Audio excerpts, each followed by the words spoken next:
Haleluya, haleluya. Yesu nashimwe, Yesu Kristo ashimwe cyane. Ndabashuje bene data, abo tubana mu mwanya wa niba ture buri gitondo, mwese aho muri, abari mu gihugu cyacu cy'u Rwanda, abari ku migabane itandukanye, nshuti zanjye, Yesu Kristo ashimwe. Ndagushuhuje wowe rwose unsapotinga muri uyu mwanya w'ivugabutumwa. Imana iguha umugisha, ikurebe neza, ikubirebane imbabazi zayo.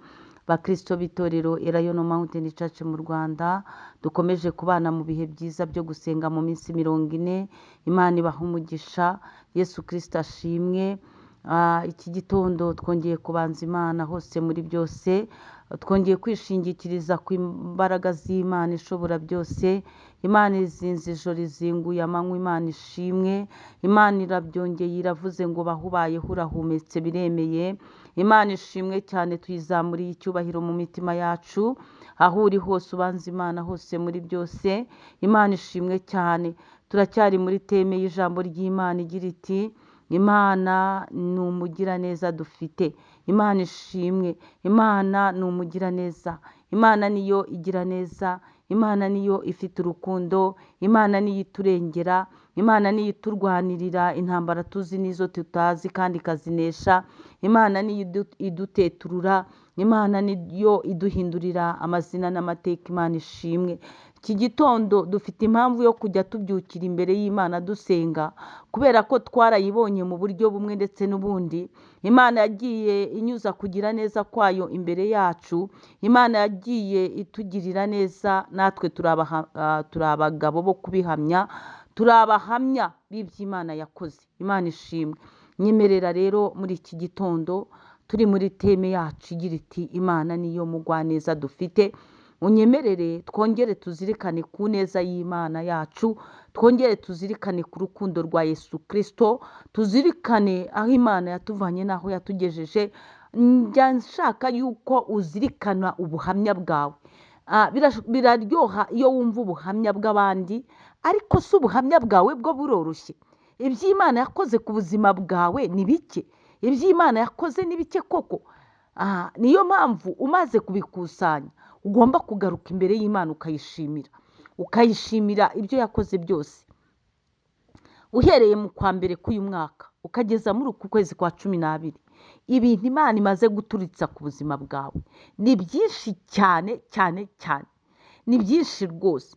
Urebye ukuntu Imana yabikugenjereje, urebye ukuntu Imana yakurinze, urebye ukuntu watambutse aha amagisida yagiye abera wowe ukahatambuka uri muzima, urebye ukuntu wagiye ku iseta ukayivaho uri muzima, ukahivaho ukikiye umwana muzima. Urebye iby'Imana yakoze ni ukuri birahambaye. Ahubwo ikibazo dufite, twabaye Uwiteka Uwiteka. Twaburiye Imana umwanya wo kuyishima. Biragukwiriye rero muri uyu mwaka urangiye ko ufata umwanya wo gushima Imana, ukayishimira kandi ukayibwiza ukuri kuri mu mutima wawe. Ukayibwira uti Imana ni ukuri pe, Uwite ndabizirikanye. Uwite cya gihe rwose warakoze. Uwiteka cya gihe warampishe. Uwiteka cya gihe warandengeye. Uwiteka cya gihe waranyimanye. Uwiteka mu mwanya wihereranye n'Imana ukayibwiza ukuri, ukayibwira uti burya narabyanditse, burya ndabyibutse, byari biri ku nkingi y'umutima wanjye. Ukafata umwanya wo gushima, atari uwo gusaba gusa. Were gufata umwanya ngo umare iminsi 365 ugisaba, warabuze umunsi umwe wo gushima Imana. Were kugendera mu gihogere, wigendera muri rusange. Fata umwanya wawe wihererane n'Imana, uyishimire ibyo yakoze byose, uyishimire aho igejeje ikubaka ukaba wubakitse, uyishimire uburyo yakurwaniriye ikaguneshereza. Imana ishimwe cyane. Reka twihute dusome ijambo ry'Imana. Yeremiya ibice 31, titire y'ijambo handitse ngo Imana izagirana isezerano rishya n'abantu bayo. Imana ishimwe.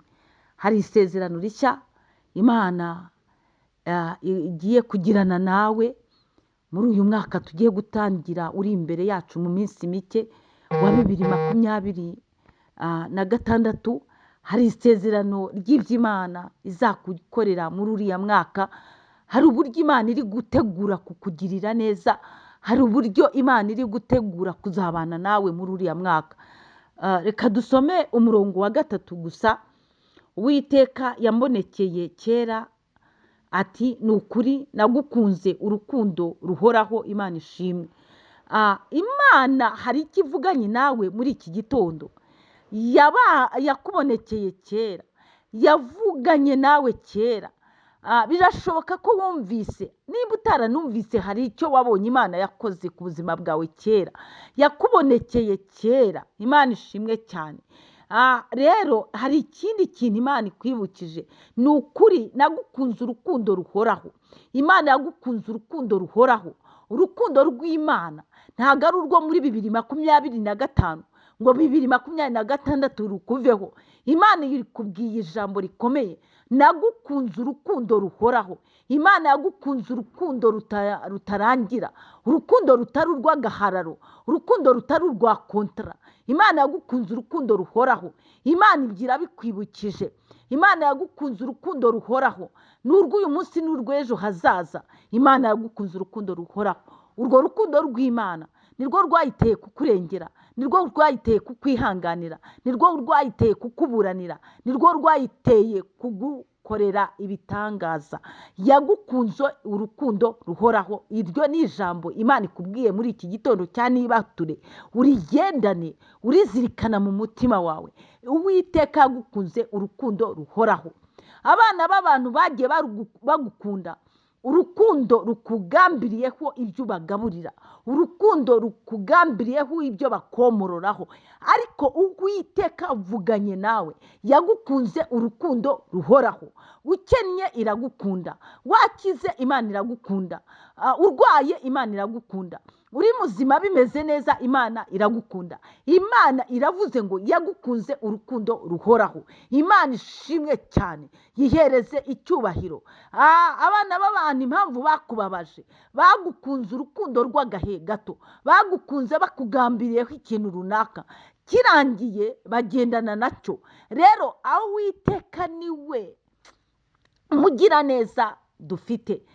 Yagukunze urukundo ruhoraho. Agukunda adafite aho ahereye. Imana ishimwe. Nta kintu na kimwe Imana yagukunze igukurikiyeho. Imana ishimwe. Ndumva iri jambo rindyoheye cyane. Uwiteka yankunze urukundo ruhoraho. Nawe yagukunze urukundo ruhoraho. Imana yacu ishimwe ku rukundo rwayo rutagira kontara.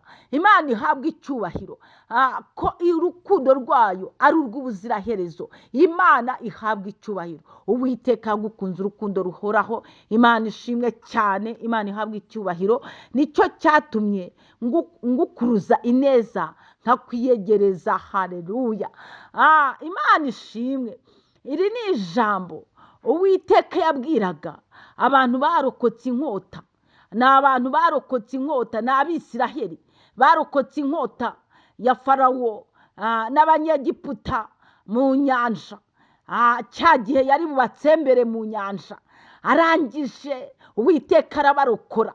Abarokora amaboko akomeye ya Farawo, abarokora amagare n'amafarashi, arabarokora. Uwiteka niwe Mana.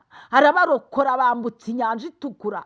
Uwiteka niwe Mana. Yewe arabarokora. Nawe aho yakurokoye harahari. Rero ahangaha Uwiteka niyo mpamvu avuze muri iri jambo ngo nagukunze urukundo ruhoraho. Imana ishimwe cyane. Arangije avuga ngo nagukuruje ineza, ndakwiyegereza. Imana ishimwe. Nawe iyo ubirebye rata, nubwo utarabikurura neza, ubona Imana yaragiye igukuruza ineza yayo. Yagiye igukuruza ineza yayo. Niyo mpamvu uyu munsi usanga uvuga uti Imana yanjye, Imana niyo yonyine inyibesherejeho, Imana ni urukundo, Imana niyo yo kwiratwa. Imana nishimwe cyane.